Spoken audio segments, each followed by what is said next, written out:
Subscribe channel Truth.id dan aktifkan lonceng notifikasi untuk mendapatkan informasi seputar live streaming dan video khotbah terbaru. Posisi tombol subscribe berada di kanan atas channel kami dan jangan lupa nyalakan loncengnya.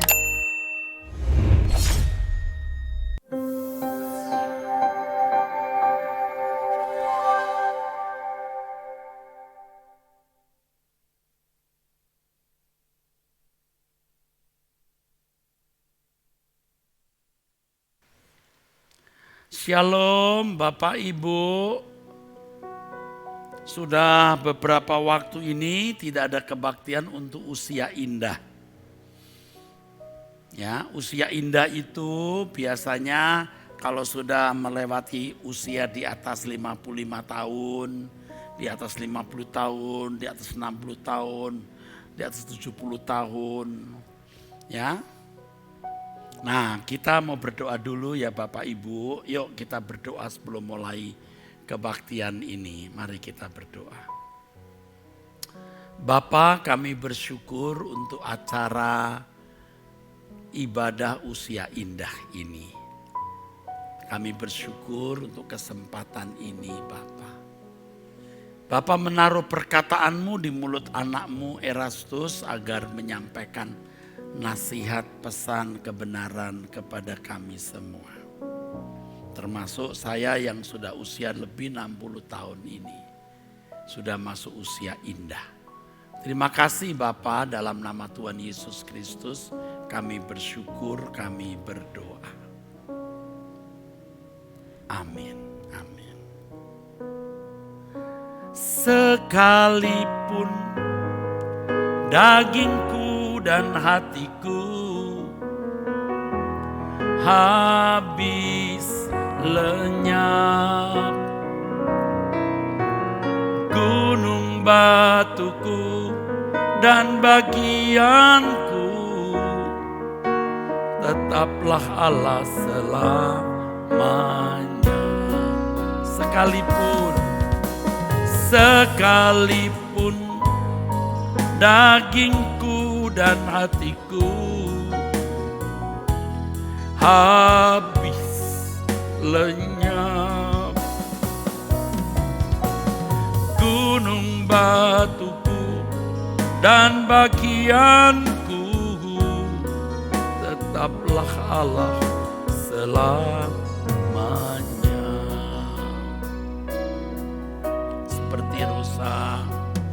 Seperti rusa merindukan sungai yang mengalir, demikianlah jiwaku merindukan Engkau. Tuhan Rajaku, padamu sangat haus jiwaku. Bila ku boleh datang memandangmu Tuhan, seperti rusa, seperti rusa merindukan sungai yang mengalir, demikianlah jiwaku merindukan Engkau. Tuhan Rajaku, padamu sangat haus jiwaku. Bila ku boleh datang memandangmu Tuhan, sekalipun dagingku dan hatiku habis lenyap,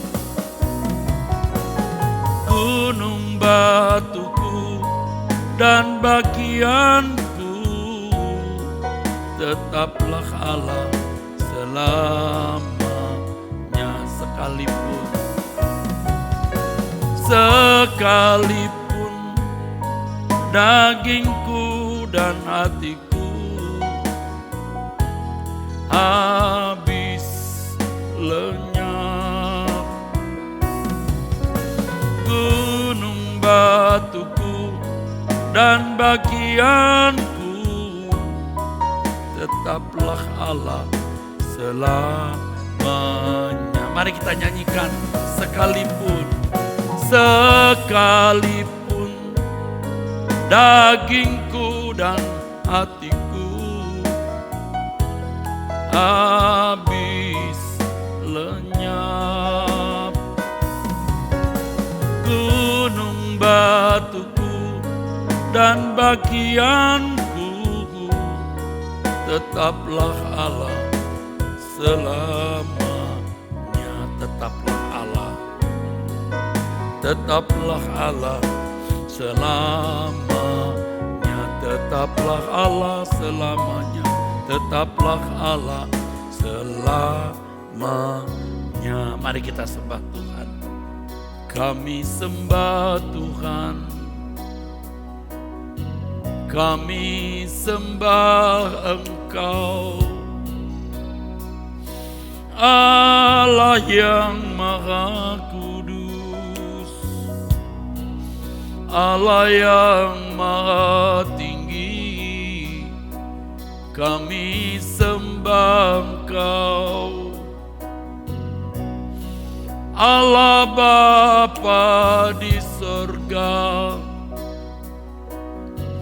Allah Bapa Tuhan kami Yesus Kristus, Allah kami, Bapa kami, bersama para malaikat-Mu kami menyembah Engkau. Haleluya, haleluya,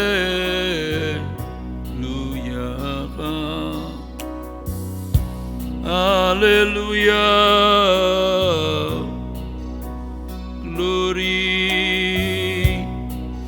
Kasih setiamu besar, kasih setiamu besar, ya Allahku, ya Tuhanku. Haleluya, kami menyembah Engkau, Allah Bapa kami, bersama para malaikat menyembah-Mu. Allah Bapa kami, bersama para malaikat-Mu kami menyembah. Haleluya, haleluya. Engkau yang Maha Tinggi, Engkau yang layak disembah. Amin, amin.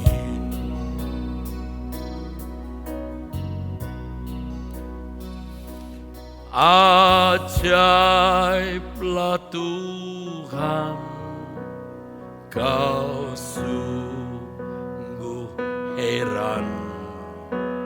Kami yang di sini memuja Tuhan,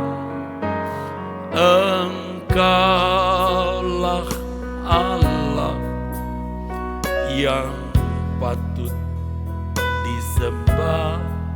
Yesus Tuhanku yang heran. Ajaiblah Tuhan, ajaiblah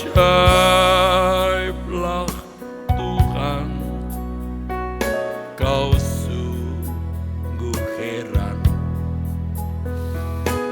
Semua yang di sini memuja Ya Tuhan, Engkaulah Allah yang patut disembah. Yesus Tuhanku yang heran. Ajaiblah Tuhan, Kau sungguh heran. Semua yang di sini memuja Tuhan. Engkaulah Allahku yang patut ku sembah. Yesus Tuhanku yang heran.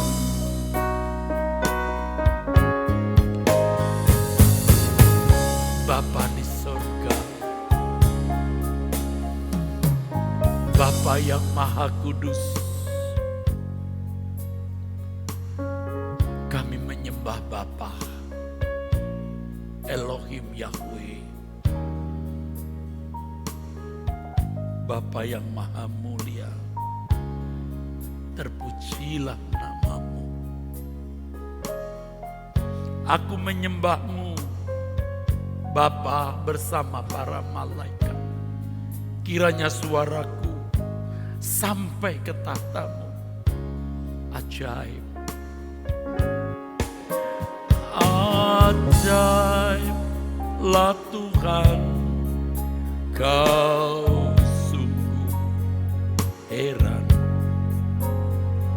Kami yang di sini memuja Tuhan. Engkaulah Allah yang patut disembah. Yesus Tuhanku yang heran. Ajaiblah Tuhan, Kau sungguh heran. Semua yang di sini memuja Tuhan. Engkaulah Allahku yang patut ku sembah. Yesus Tuhanku yang heran. Hadirlah di tengah-tengah pemberitaan kebenaran ini, Bapa, agar dari hati-Mu kami mendengar suara. Dalam nama Tuhan Yesus Kristus. Amin. Amin.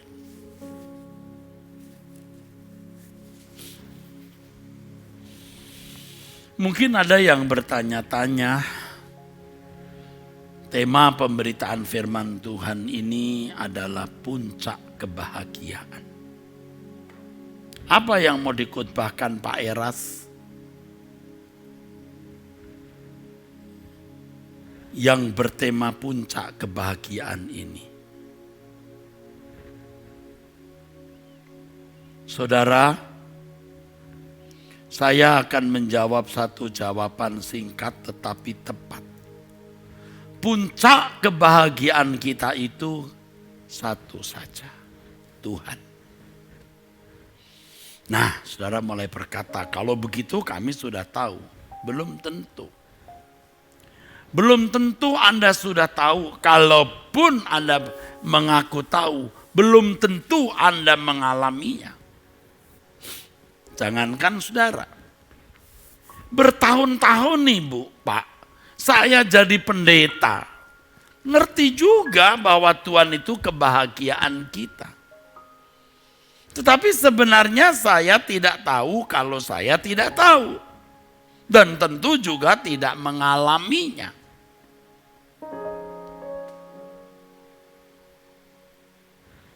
Saudara, setelah melalui perjalanan panjang sebagai pelayan jemaat, ya tentu saja saya bertemu dengan ribuan orang. Akhirnya saya mendapati memang tidak ada kebahagiaan dalam hidup ini kecuali Tuhan. Tetapi orang tidak akan mengenal kebahagiaan itu sebelum mengalami. Secara teori orang bisa berbicara tentang Tuhan, kebahagiaan. Tapi belum tentu dia bisa benar-benar mengerti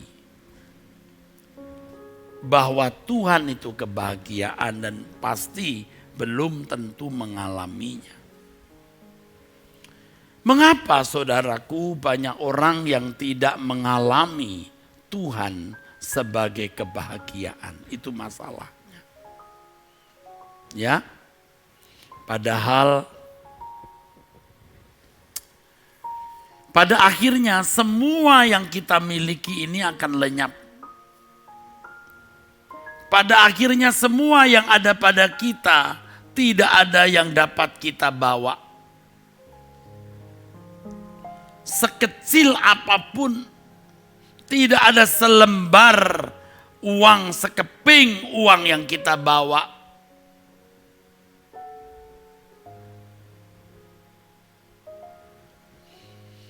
Saudaraku,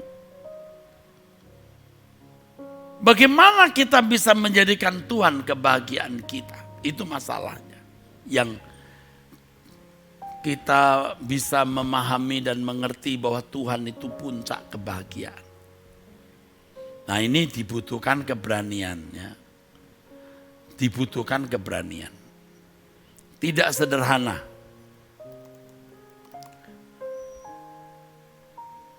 Tidak sederhana, saudaraku.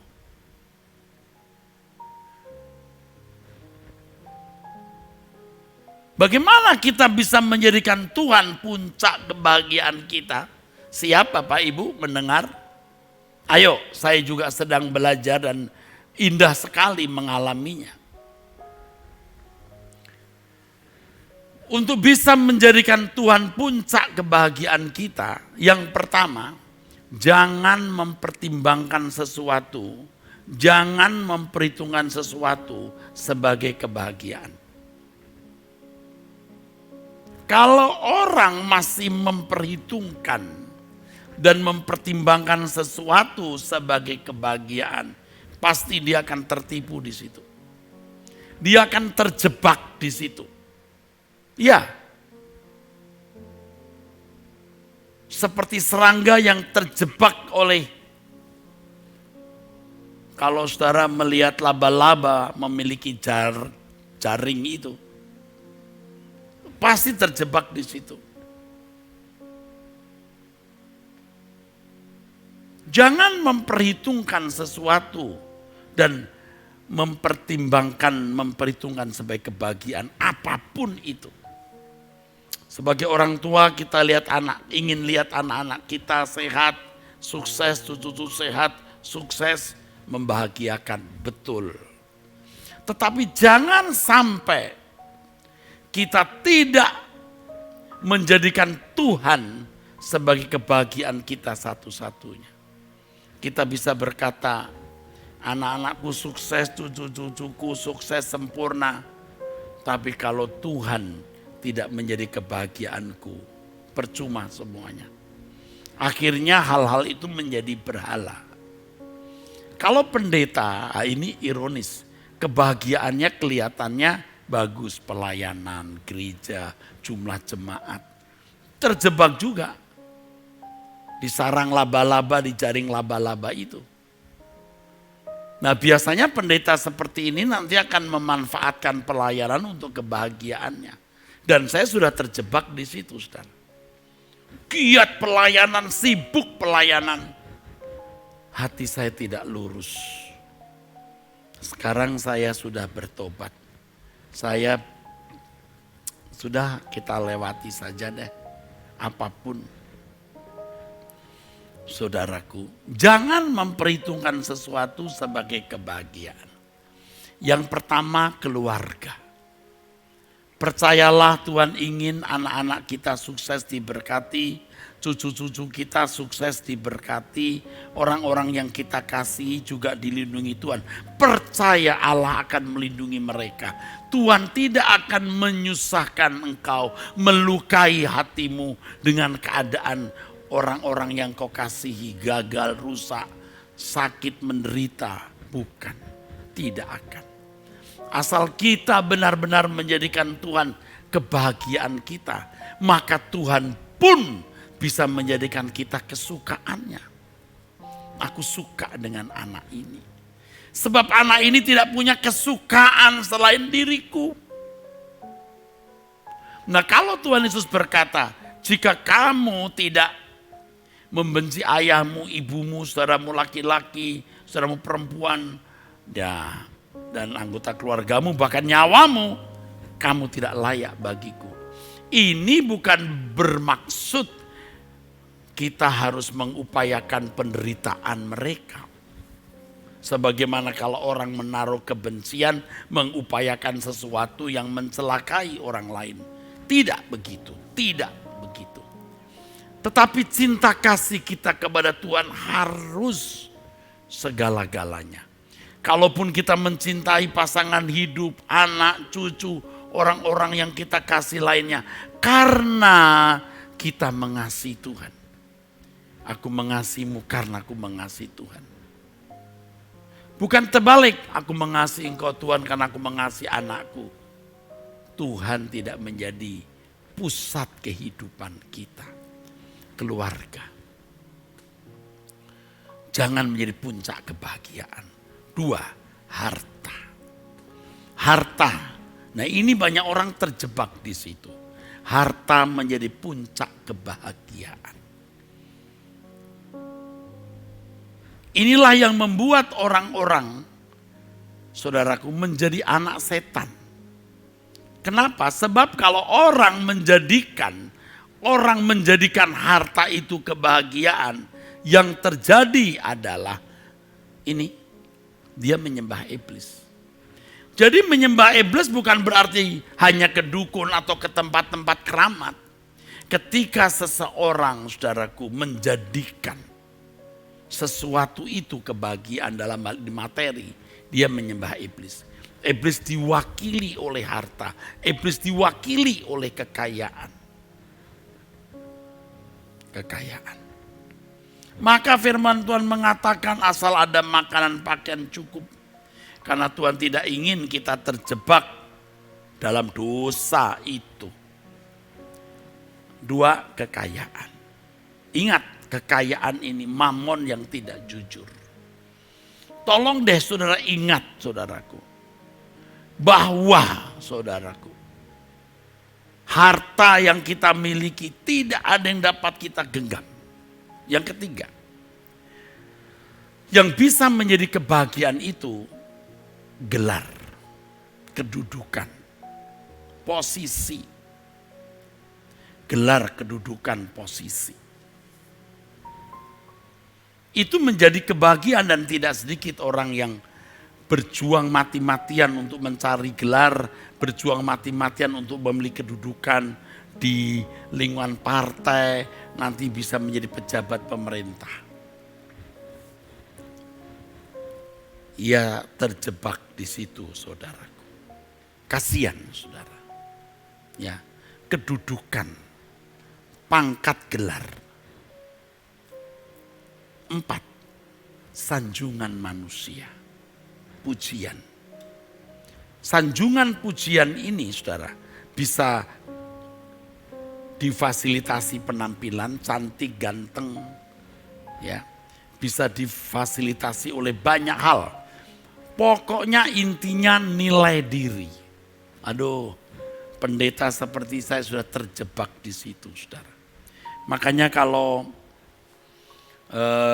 Tuhan mengizinkan nama saya dirobek-robek, dirusak, itu karena memang saya punya pride yang tinggi. Tuhan remukkan saya dengan kejadian-kejadian itu. Sekarang sudah pasrah saja. Yang membuat saya lebih lebih serius mempersiapkan diri untuk ada di pengadilan Kristus. Nanti baru dibuka semua keadaan masing-masing individu. Karena kita mau kehormatan, mau sanjungan, mau pujian, mau nilai diri, mau prestis. Jadi puncak kebahagiaan kita, saudara, bukan keluarga, bukan harta, bukan kedudukan pangkat, juga bukan sanjungan pujian. Jangan kita sampai terikat di situ. Nah, ini saya bicara kepada Bapak Ibu yang sudah usia indah. Satu lagi apa? Ini masih bisa. Hawa nafsu daging. Satu kuliner, dua seks. Itu juga bisa menjadi puncak kebahagiaan. 5 ini.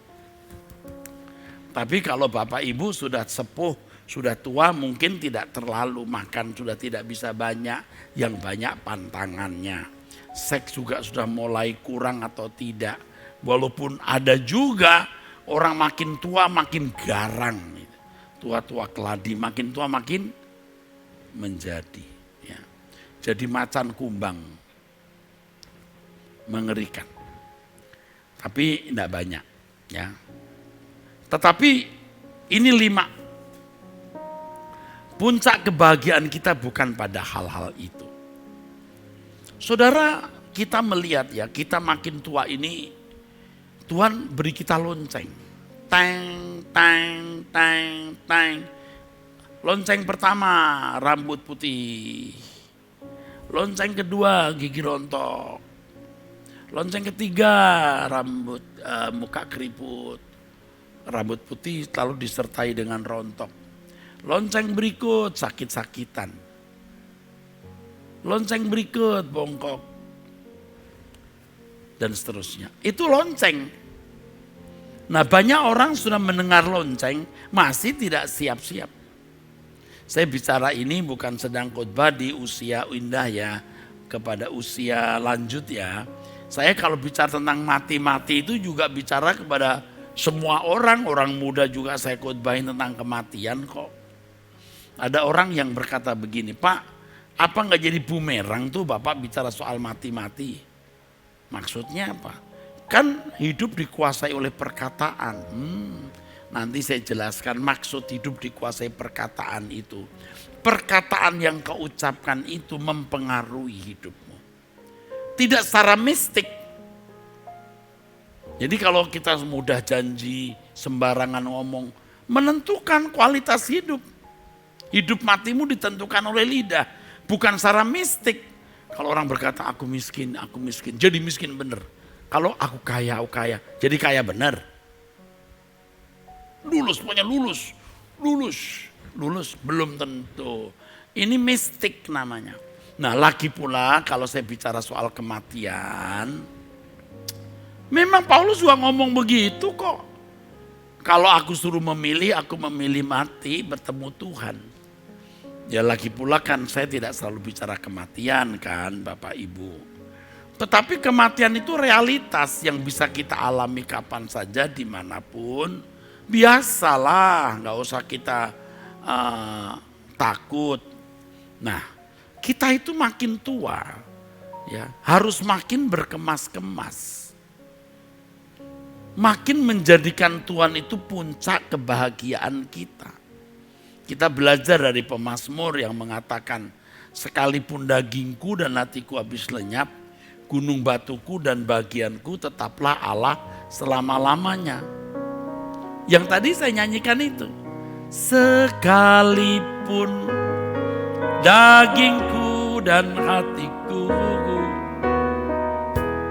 habis lenyap,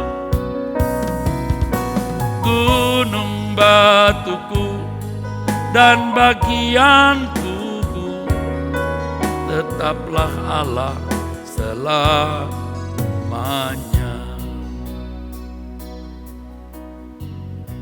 Kalimat sebelumnya, siapa gerangan ada padaku di surga selain Engkau.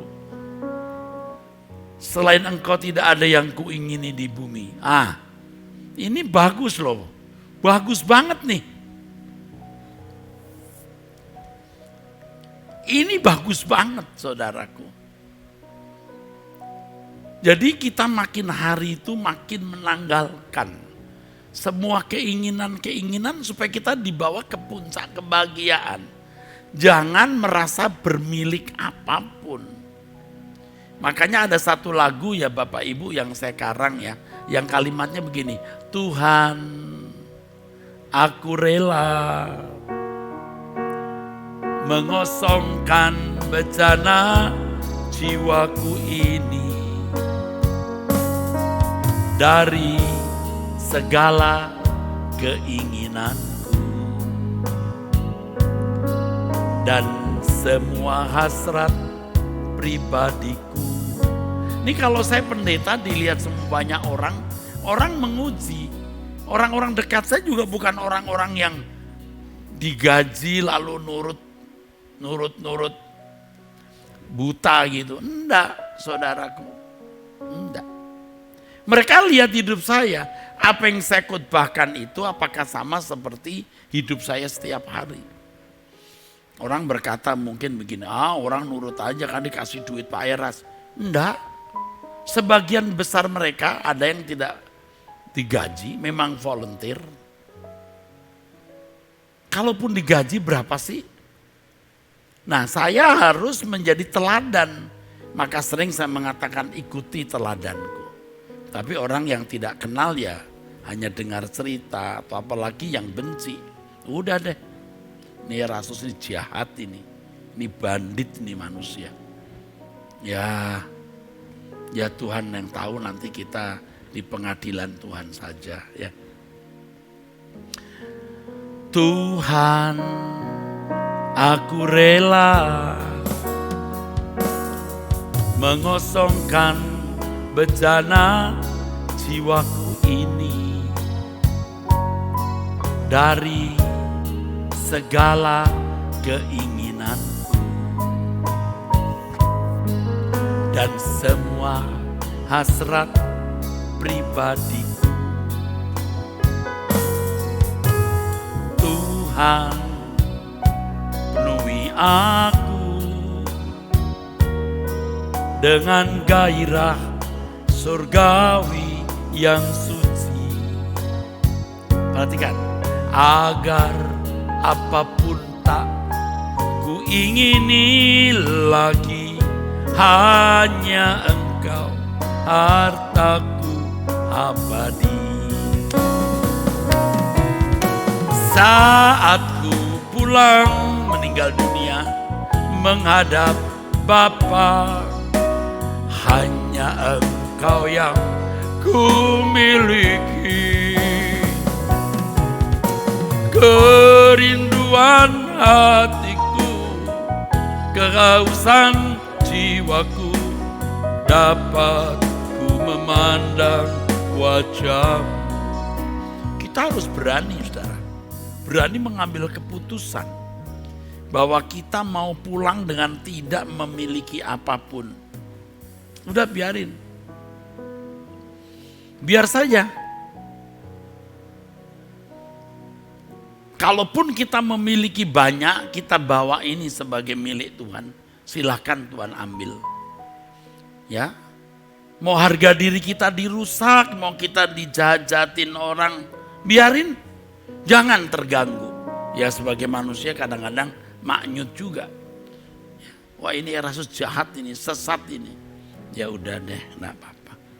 Itu yang membuat kita lebih sungguh-sungguh menghadap pengadilan Kristus.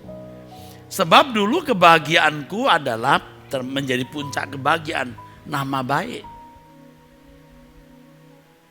Prestis, penilaian orang yang baik terhadap diriku. Nah, itu kebanggaanku, itu hartaku. Dan itu yang membuat saya rusak, saudara. Belum lagi uang, belum lagi kedudukan, belum lagi keinginan daging. Kita terjerat di situ. Kita tertawan di situ. Akhirnya kita tidak pernah memiliki sebuah irama dan cita rasa jiwa yang benar. Cita rasa kita dunia. Nah, ini yang jadi masalah. Kiranya tidak saudara dan saya alami ya. Orang yang sudah terbiasa menikmati dunia dan menjadikan banyak hal sebagai puncak kebahagiaannya, ia tidak akan bisa menjadikan Tuhan puncak kebahagiaan. Karena cita rasa jiwanya sudah rusak. Ya. Kalau dulu kita masih kanak-kanak, kita ikuti selera orang tua. Orang tua suka dengan pecel, kita ikut. Suka makan pecel. Orang tua suka makan gado-gado, kita ikut gado-gado. Orang tua kita suka makan gudeg, kita suka gudeg. Orang tua kita suka dengan soto ayam, kita suka soto ayam. Tapi sekarang dunia terbuka begitu. Orang tua kita suka sayur asem, sambal terasi, ikan asin, enak tenan. Tapi anak-anak kita hari ini, maksudnya banyak anak-anak orang, dia punya gadget, dia bisa pesan makanan, bau terasi. Kalau kita nggak ada bau terasi nggak enak. Bau pete, loh kalau ibu-ibu nggak ada pete nggak enak. Seleranya. Ada anak-anak kayak yang kalau mamanya makan pete bilang, mam jangan di situ atau saya pindah aja. Nggak sanggup. Tapi kalau dulu anak-anak udah makan pete, kecil-kecil makan pete. Ya saya tidak katakan anak muda sekarang tidak ada yang suka pete. Ada banyak juga. Saya cuma memberi ilustrasi. Lidahnya burger, spaghetti. Ya. Ini cake ini, cake itu ya. Kalau kita dulu kan kuenya kan apem, serabi, getuk, lidah getuk, lidah tiwul, ya kan. Sekarang udah beda. Sampai nggak doyan bener-bener makanan daerah, makanan asli ya, nenek moyang. Cita rasanya sudah rusak. Kalau kita pergi ke luar negeri, saudara, lebih 2-3 minggu, 1 bulan, 1 bulan setengah, waduh, pulang, nggak usah diet, kurus. Duh, pulang dari luar negeri kok jadi kurus? Bukan karena di sana ada salju, maaf ya.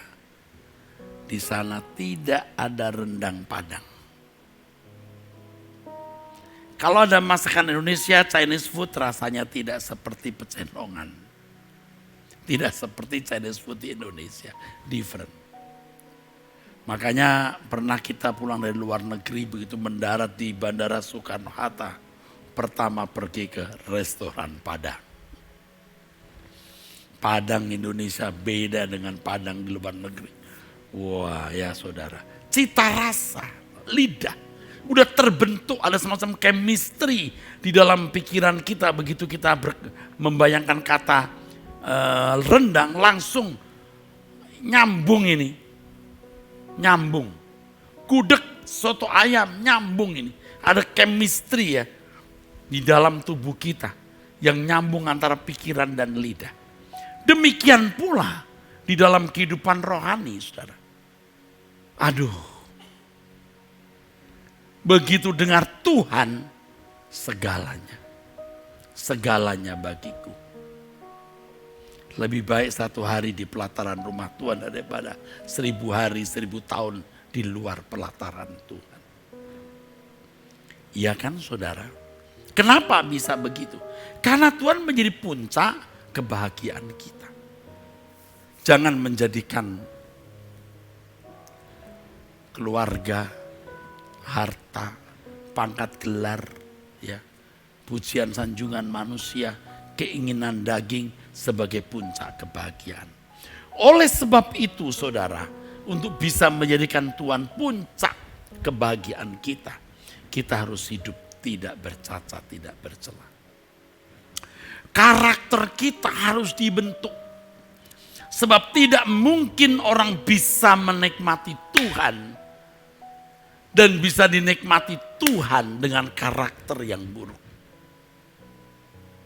Tuhan tidak bisa dinikmati oleh orang-orang yang karakternya buruk, saudaraku. Tuhan tidak bisa dinikmati oleh orang-orang yang karakternya buruk. Tidak bisa, saudara. Tuhan bisa dinikmati oleh orang-orang yang karakternya seperti Kristus. Makin seperti Kristus kita makin bisa menikmati Tuhan. Maka Yesus berkata, ya saudaraku, di Yohanes 14 ayat 27, damai sejahtera yang kuberikan kepadamu tidak seperti yang diberikan dunia. Karakter rusak bagaimanapun masih bisa menikmati dunia dengan segala keindahannya. Berbeda saudaraku dengan orang percaya. Maksud saya dalam hubungannya dengan Tuhan. Damai sejahtera Tuhan hanya bisa dinikmati oleh orang-orang yang hatinya diperbaharui oleh Tuhan.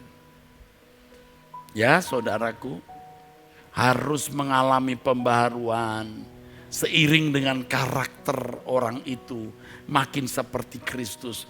Dia makin bisa menikmati damai sejahtera Allah. Makin bisa menikmati Tuhan. Dan Tuhan pun juga bisa menikmati dia. Tuhan pun juga bisa menikmati orang itu, saudara. Di sini, saudaraku, kita harus tahu. Tanpa kesucian hidup, tanpa karakter yang baik, orang tidak bisa menikmati Tuhan. Tidak bisa menikmati damai sejahteranya. Jadi jangan menjadikan dunia atau apapun puncak kebahagiaan. Itu yang jelas. Tuhanlah puncak kebahagiaan kita. Lalu bertumbuhlah dalam karakter yang baik. Yuk kita belajar menjaga mulut, menjaga perkataan. Jangan sampai perkataan kita merusak suasana hadirat Allah di dalam hidup kita. Jangan sampai suasana hadirat Allah rusak karena kehidupan kita yang bercacat atau bercela. Tentu kita semakin tua, Bapak Ibu, saudara sekalian, harus semakin tidak bercacat, tidak bercela. Ya saudaraku, saya bersyukur kalau Tuhan proses saya luar biasa. Proses yang saya alami luar biasa. Tetapi ini memberi pelajaran yang sangat berharga. Ternyata melalui proses itu kita diajar Tuhan lebih rendah hati. Lebih lemah lembut. Karakter kita dibentuk. Dengan karakter kita dibentuk kita bisa menikmati Tuhan damai sejahteranya. Saudara, tidak semua bisa dijelaskan dengan kata-kata. Tetapi Roh Kudus kiranya menuntun saudara untuk bisa mengerti apa yang saya katakan ini dan mengalami apa yang saya katakan ini. Allah yang hidup, Allah yang nyata harus kita alami. Ya, harus kita alami. Jadi kalau kita mengatakan dan memang demikian, Tuhan itu puncak kebahagiaan kita. Itu Tuhan bukan hanya menjadi teori. Tuhan bukan hanya menjadi pengetahuan yang dipercakapkan, didiskusikan, ditulis dalam buku, dikhotbahkan dan diseminarkan. Tapi Tuhan yang dijumpai, Tuhan yang dialami. Saya kira saudara-saudara sekalian mengerti. Ya, saya kira Bapak Ibu mengerti apa artinya menikmati pasangan hidup. Kalau kita mencintai seseorang, Oh, bukan karena dia punya harta atau karena alasan lain. Tapi karena memang cinta, karena memang sayang.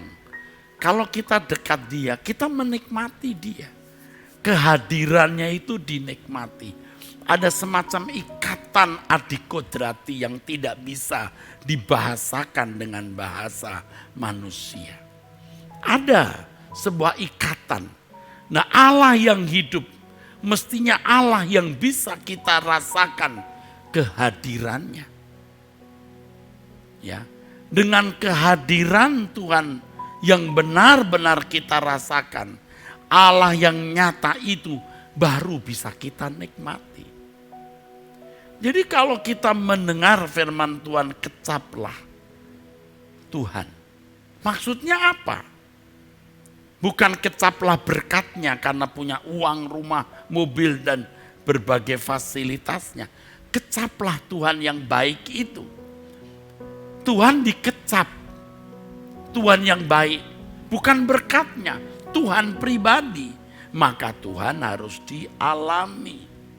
Maka firman Tuhan mengatakan, aduh, satu hari di pelataran Tuhan lebih baik dari 1000 tahun di luar pelataran Allah. Begitu berartinya hadirat Tuhan itu. Saudaraku sekalian, kita bisa mengerti kenapa pemazmur bisa mengatakan ini. Yang ku ingini Engkau saja, tinggal dalam kehendak rencanamu. Pisahkan diriku dari dunia ini, semakin ku damba kerajaanmu. Yang ku ingini Engkau saja, tinggal dalam kehendak rencanamu. Pisahkan diriku dari dunia ini, semakin ku damba kerajaanmu. Lagu ini sudah saya karang lama sekali, saudara. Tahun 90 sekian begitu ya, sudah ada hampir 30 tahun. Tapi pada waktu saya menulis lagu ini, saya belum memiliki kematangan dan kedewasaan seperti hari ini, saudara. Belum. Nah, sekarang setelah saya sudah berusia indah ini, saya baru mengerti. Yang kuingini Engkau saja. Ku capai gelar doktor, ku capai kedudukan ini, ku capai kehormatan ini, ku miliki barang ini, ku miliki barang itu. Fasilitas yang orang miliki rasa-rasanya juga saya miliki juga. Walaupun mungkin tentu tidak sebanyak orang, tapi saya juga miliki. Tetapi hanya begitu saja. Makan enak, tidur nyenyak, naik pesawat bisnis kelas, hotel mewah, seks, semua dinikmati. Kok hanya begitu ya? Tapi banyak orang masih terus terjebak. Sampai di hari tuanya saja masih terjebak di situ. Ada orang yang sudah tua masih bisa berkata, cita-cita saya Pak sebelum saya meninggal saya punya villa. Duh, untuk apa villa itu? Ya, untuk apa villa itu? Masih punya cita-cita punya villa loh. Kan udah mau masuk kubur. Saudara. Saudara bersyukur mendengar firman yang saya sampaikan ini. Jadi pokoknya kita tidak bisa memiliki dunia juga memiliki surga. Kalau kita memiliki surga kita harus lepaskan dunia. Kita tidak bisa memiliki dunia juga memiliki Tuhan. Kalau kita memiliki Tuhan, miliki Tuhan saja, lepaskan dunia. Harus kita pilih salah satu. Dan bersyukur kalau saudara bisa mendengar firman Tuhan ini, lalu memilih Tuhan. Tuhan yang kita pilih sebagai satu-satunya harta kita. Lagu ini saya sudah tulis tahun 90 sekian. Tetapi ya bagus sekali kata-katanya. Dan memang pada waktu itu saya ditegur Tuhan, saudaraku. Saya lagi naik daun, istilah orang khotbah sana sini, banyak amplop masuk kantong jas saya. Duit pasti banyak. Tapi Tuhan tegur ada yang salah dalam hidup saya. 3 bulan saya tidak berkhotbah. 3 bulan saya mengarang lagu ini atau lahirlah lagu ini.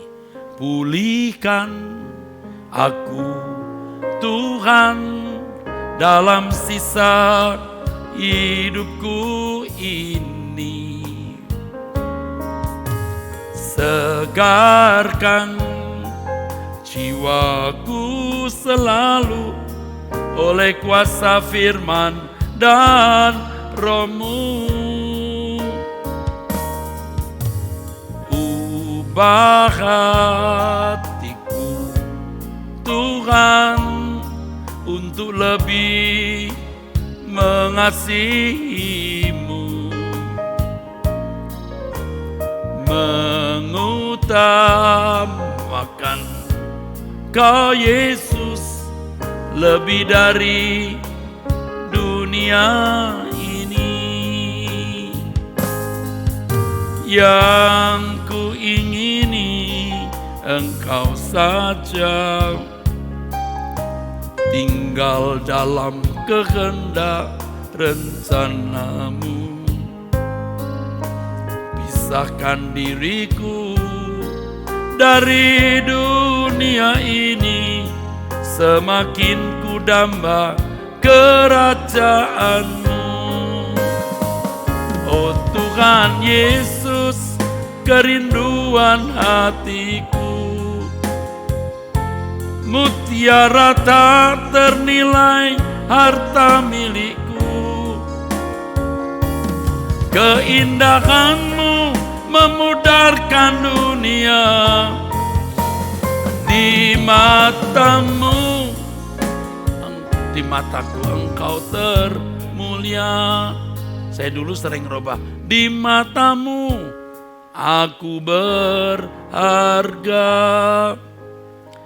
Saudaraku, saya bersyukur bisa bertobat. Di mata-Mu aku berharga, di mata-Mu aku mulia. Sebab aku tidak memandang dunia ini mulia. Kalau aku memandang dunia ini mulia, aku menjadi tidak mulia. Tapi kalau aku tidak memandang dunia ini mulia, hanya Engkau yang termulia, aku menjadi mulia di mata-Mu.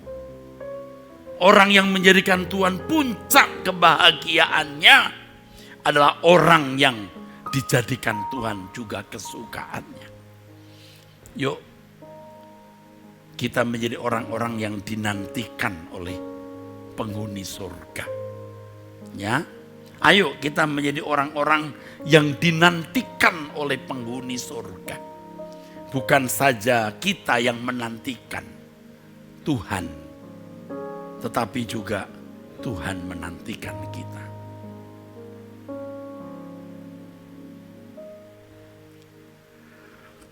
Keindahan-Mu memudarkan dunia, di mata-Mu aku termulia.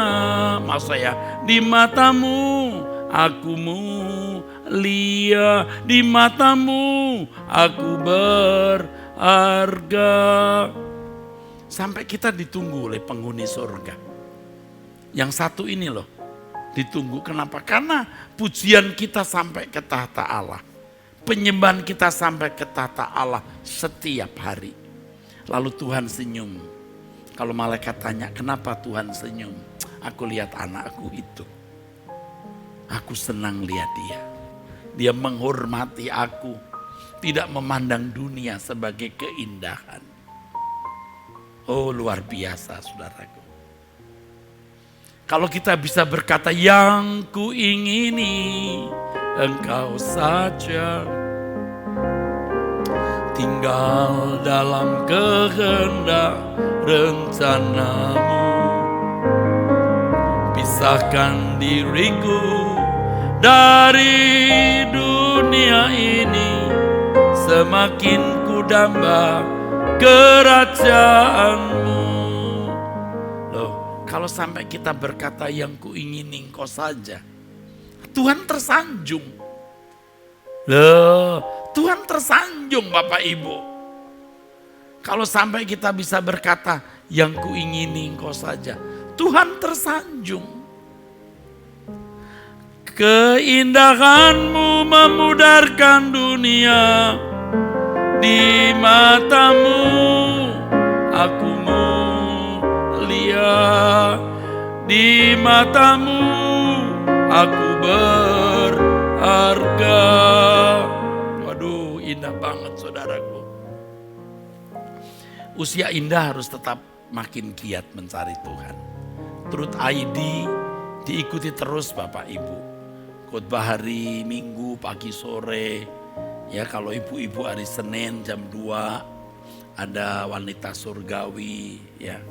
Hari Selasa ada suara kebenaran dan banyak acara lagi. Dan jangan lupa jam 5 pagi kita doa pagi. Kita ini makin tua tidur sebentar juga bangun lagi. Tidur sebentar bangun lagi. Jam 5 kita berdoa. Ya, indah sekali. Aduh, indah kalau sampai kita menjadi orang yang membuat senyum hati Tuhan. Aduh, luar biasa. Karena kita dinantikan Tuhan. Bukan hanya kita yang menantikan Tuhan, kita dinantikan pulang ke surga. Puncak kebahagiaan itu Tuhan. Saudara, saya belajar. Saya nekat. Pokoknya saya tidak boleh dibuat senang atau bahagia oleh apapun dan siapapun. Aku hanya bisa dibahagiakan oleh Tuhan. Hanya Tuhan yang bisa membahagiakan saya.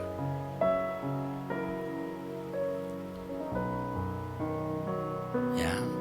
Sekalipun dagingku dan hatiku habis lenyap, gunung batuku dan bagianku tetaplah Allah selamanya. Angkat tanganmu Bapak Ibu, angkat tanganmu. Sekalipun angkat tanganmu, dagingku dan hatiku habis lenyap, gunung batuku dan bagianku tetaplah Allah selamanya. Mari Bapak Ibu, saya doakan, angkat tanganmu. Bapak, aku berdoa untuk setiap Bapak Ibu, orang tua kami, saudara-saudara kami. Di hari senja mereka, Tuhan beri kekuatan dan penghiburan. Tapi terutama biar firman-Mu mempersiapkan mereka untuk pulang ke surga dan layak menjadi anggota keluarga kerajaan surga. Terima kasih untuk firman-Mu Bapa, di mana kami boleh belajar satu kebenaran. Puncak kebahagiaan kami adalah Allah. Dan boleh Bapak aku katakan, Engkau satu-satunya kebahagiaan kami. Dan biar kami rela untuk kehilangan apapun, rela kehilangan siapapun, tapi kami tidak kehilangan Engkau. Engkau lihat tangan-tangan yang diangkat ini, dan Engkau memberkati mereka. Aku menyerahkan setiap Bapak Ibu, orang-orang tua kami, saudara-saudara kami dalam tangan-Mu. Hari ini sampai selama-lamanya, kami terpelihara di dalam tangan Tuhan. Terima kasih Bapa untuk kemurahan berkat-Mu, firman-Mu yang kami terima. Allah Israel, Bapa di surga, terima kasih. Sekali lagi kami serahkan orang tua kami dalam tangan-Mu, saudara-saudara kami dalam tangan-Mu. Dalam nama Tuhan Yesus Kristus. Amin. Bapak Ibu saudara sekalian, saya ingatkan bahwa kita ada doa pagi setiap pagi jam 5 ya. Melalui webinar nanti Bapak Ibu bisa minta tolong anak, cucu untuk mengikuti, untuk pasang webinar dengan ID 914-1877-2805 dengan passcode-nya doa pagi. Pasti anak-anak tahu, cucu-cucu, waduh zaman sekarang anak-anak milenial pinter-pinter banget ya. Jangan tidak ikut doa pagi, ini persiapan ya. Saya tiap pagi menyediakan diri untuk bertemu dengan Tuhan bersama dengan Bapak Ibu, saudara-saudara sekalian. Acara kebaktian usia indah akan kami adakan tiap bulan atau enggak tahu nanti sebulan berapa kali. Saya senang bisa mengunjungi Bapak Ibu saudara sekalian ya. Ikuti terus ya kebaktian usia indah agar kita benar-benar memiliki usia yang indah. Kenapa? Karena kita disertai Tuhan. Sampai ketemu di kebaktian usia indah mendatang. Tuhan memberkati saudara. Sola Gracia.